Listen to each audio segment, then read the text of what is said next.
आज हम बुद्धिज्म का पार्ट 4 पढ़ेंगे। इससे पहले 4 पार्ट्स बना दिए गए हैं, आप उन्हें मिस न करें। इस वीडियो का रेफरेंस है ल्यूसेंट 2026 एंड घटना चक्र 2026 हिस्ट्री। सबसे पहले समझते हैं कि बुद्धिज्म में सेक्ट्स कैसे बने। बुद्धा के निर्वाण के बाद उनके फॉलोअर्स के बीच यह डिबेट शुरू हुई कि ओरिजिनल टीचिंग्स को कैसे फॉलो किया जाए।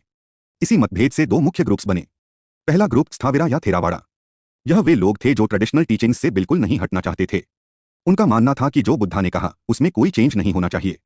इन्हें स्थाविरा या थेरावाड़ा कहा गया।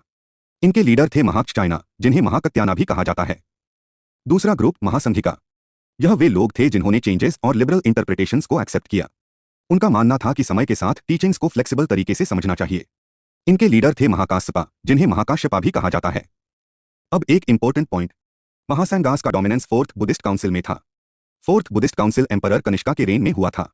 इसी काउंसिल के बाद बुद्धिज्म ऑफिशियली दो मेजर सेक्ट्स में डिवाइड हो गया, हीनयाना और महायान। अब पहले बात करते हैं हीनयान की।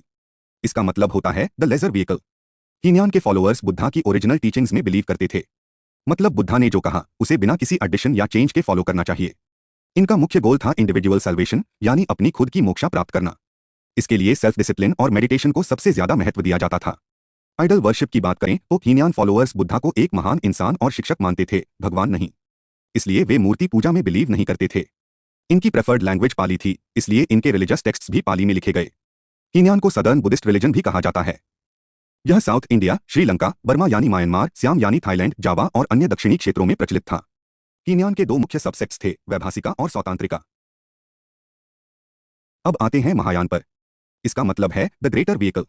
महायान के फॉलोअर्स बुद्धा की हेवनलीनेस में बिलीव करते थे, यानी बुद्धा को एक डिवाइन बीइंग और भगवान माना जाता था। इनका मुख्य गोल था सभी की सल्वेशन, सिर्फ अपनी नहीं। इसके लिए बुद्धा और बोधिसत्व की ग्रेस और हेल्प को महत्वपूर्ण माना गया। बोधिसत्व वे बीइंग्स होते हैं जो दूसरों की सहायता के लिए निर्वाण प्राप्त करने से रुक जाते हैं।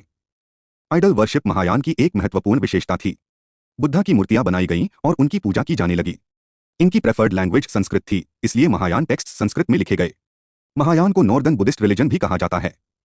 यह north India, China, Korea, Japan और अन्य नॉर्दर्न रीजन्स में प्रचलित था। महायान के दो प्रमुख सबसेक्ट्स थे।